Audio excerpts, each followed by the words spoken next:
आज आम जानिबा active income कौन और पैसिव इनकम कौन। एक्टिव इनकम ताकू कहा जाए आपण माने जेतेबेले पर्यंत काम करछंती आपण को सैलरी किंबा मनी मिलिबो। जदि आपण माने किछि कारण जोगु ब्रेक नियंती किंबा हॉलिडे रे जानती तेबे आपणकर इनकम बंद हो जिवो।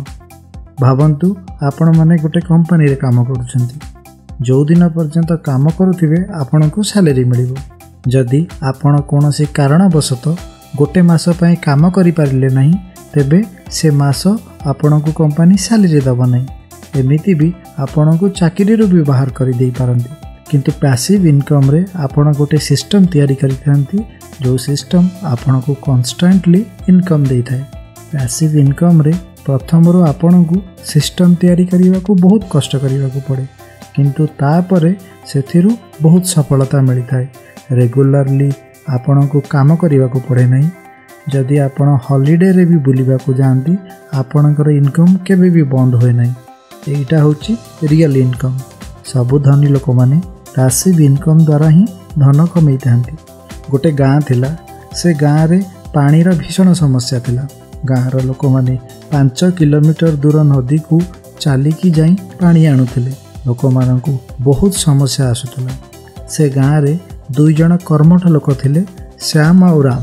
थरे श्याम भाविला मु जदि गाँ लोक मानकु पानी जोगाई पारिबी तेबे गाँ लोक मानकर समस्या भी दूर होई परिबो एवं मते किछि इनकम भी मिलिबो।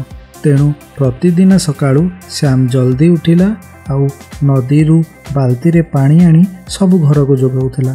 लोक माने भी खुशी थिले ता काम रे, ताकू इनकम भी मिलिला। किंतु राम रो मुंड को ये समस्यार आ गोटे समाधान आसिला।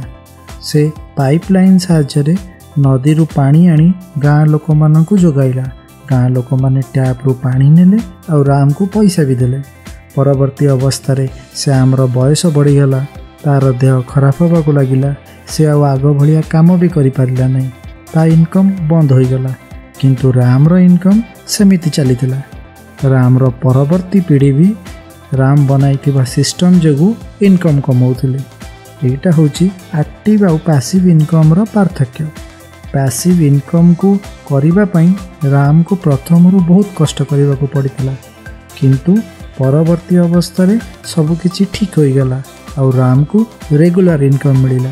राम काम करू किंबा न करू ताको पैसिव इनकम जगु सबु बेले रेगुलर इनकम मिलुतला। आमे माने देखिथिबा बहुत धनी लोक थिबे जो माने पार्टी रे देखा होथिबे, क्रिकेट मैच रे भी देखा होथिबे, इवेंट रे भी बुलुथिबे, किंतु तांकर इनकम केबे भी कम होई नथिबो। से माने सबु बेले पैसा कमाउथांती। यार रियल एग्जांपल देखिबा जदी अमेज़न रो फाउंडर जेफ बेजोस प्रति मिनिट रे 1,66,00,000 टंका कमाई थांती, माने प्रति दिन रे 40 कोटी टंका। से सोउथिले भी किंबा वर्ल्ड टूर रे भी बुलुथिले भी पैसा कमाई थांती।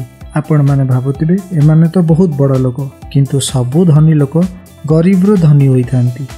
जेफ बेजोस 1995 मसीहा जुलाई 5 तारिख दिन निजर चाकरी छाड़ी गोटे ग्यारेज रो अमेज़न कंपनी स्टार्ट करथिले।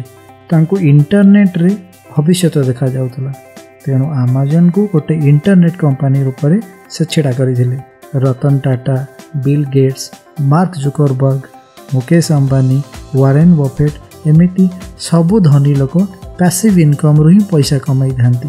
एप्पल रो फाउंडर स्टीव जॉब्स तांको जीवन रे केबे भी फोन तैयारी करि नाहंती किंबा फोन को केबे बिकी नाहंती।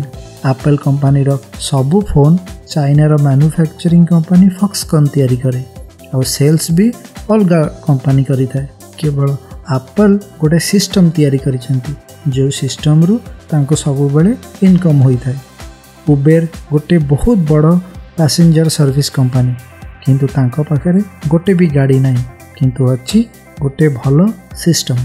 सेमिति ओयो भी गोटे बहुत बड़ होटल कंपनी, किंतु तांको पाखरे गोटे भी होटल नहीं, तांको पाखरे अच्छी गोटे सिस्टम। ए सिस्टम तैयारी करबा को ही कुआ जाए पैसिव इनकम। ताहेले साधारण लोक माने पैसिव इनकम करिवे केमिति? सबु बेले अल्प किंबा छोटरू ही ट्राई करंतु। निज घर को रेंट देवा, किछि प्रोडक्ट को अमेज़न फ्लिपकार्ट रे बिकिबा, मनी को स्टार्टअप रे इन्वेस्टमेंट करवा किंबा स्टॉक मार्केट रे इन्वेस्ट करवा भली किछि पैसिव इनकम आपण माने भी करि परिबे। देखंतु आपण माने डॉक्टर इंजीनियर जेते बड़ चाकरी करंतु किंतु जो दिन काम करि परिबे नाही इनकम बंद होई जिवो।